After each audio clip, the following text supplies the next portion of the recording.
Turn your mic on. 2 clicks.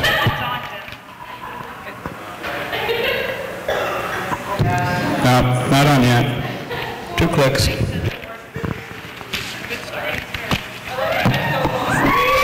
Chris is trying to sabotage our act. Anyways, I just flew in from New York. Boy, are my arms tired.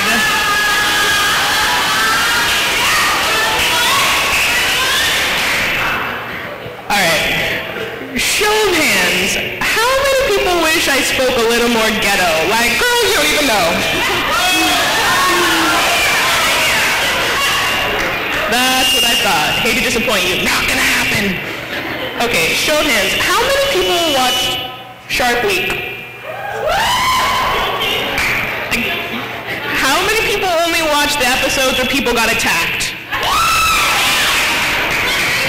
It was like you couldn't watch something about 45 species off the coast of Morocco. No, blood in the water. That's what I'm gonna watch. Does anyone know how many yogurt places are on Brookhurst?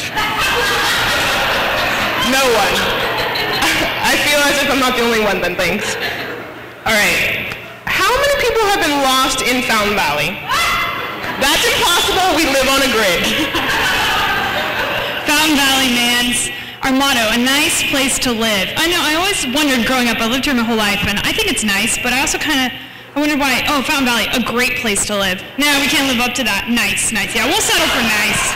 So we were thinking like maybe some new city mottos, like possibly, we have a couple we want to throw out there. Fountain Valley. Where 5 cops pull you over for a broken taillight.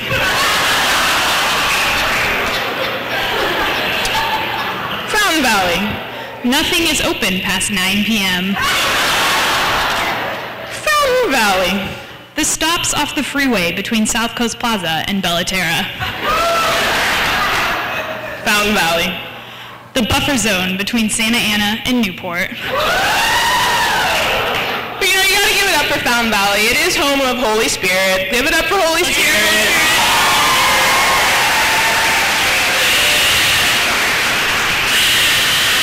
Sorry, that's the sound the Holy Spirit makes.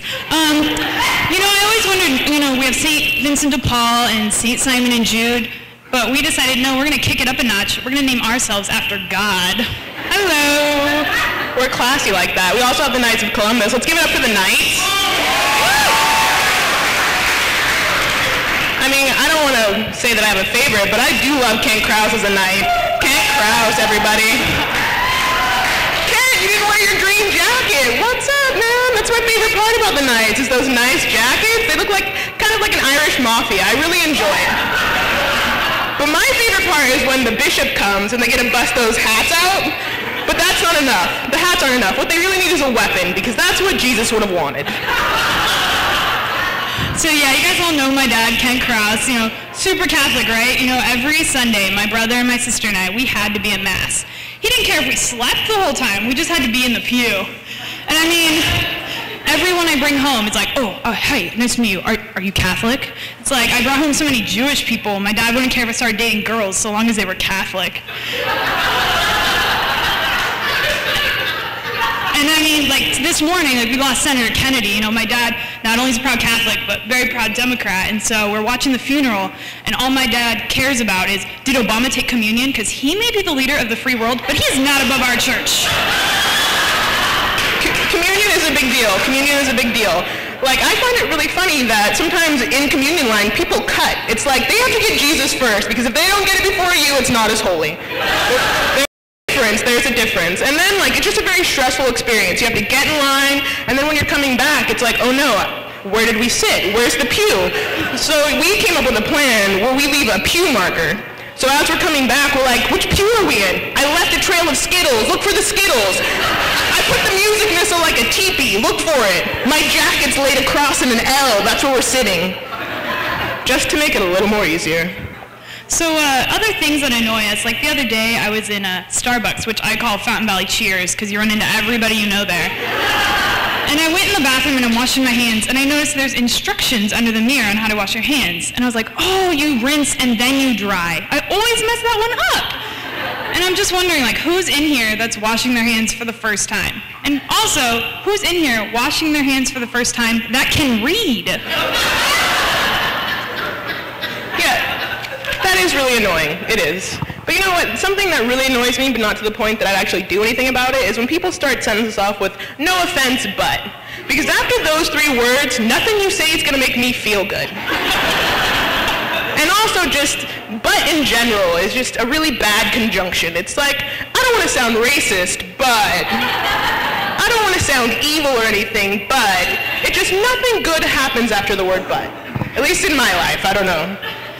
Yeah, the other day I went on YouTube.com because I wanted to watch the video of Kent Krause playing Rock Band on New Year's Eve. Yeah, but so I typed it in and I got one of those like webpage does not exist sites. You know the ones I'm talking about? And all it said was, why am I here? And I thought, man, what an existential, self-aware webpage. That is really awkward when you type in a web address and you get sent somewhere else. But you know what's really awkward? The elevator. I don't know if you've been on the elevator lately, in anywhere, but I always find that if there's someone in there with you, it's the most awkward time traveling between floors. You don't talk to that person, you try to avoid eye contact, and as it is already super awkward, I devised some other ways to make that situation even worse. Like when you step into the elevator, I always find if I really want to make people uncomfortable, I just stare at one of the walls. Not the door, it's one of the walls. Walk in and turn.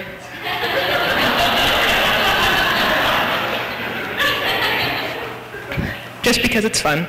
And also, if I'm in there first, what I like to do is just to sit down in the middle of it. And as people come in, just pat the spot next to me. All this space shouldn't go to waste, people.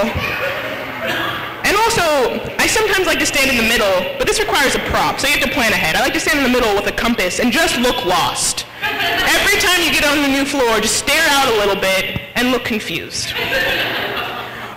And when people come in, I like to stand right by the buttons and be like, do you believe in time travel?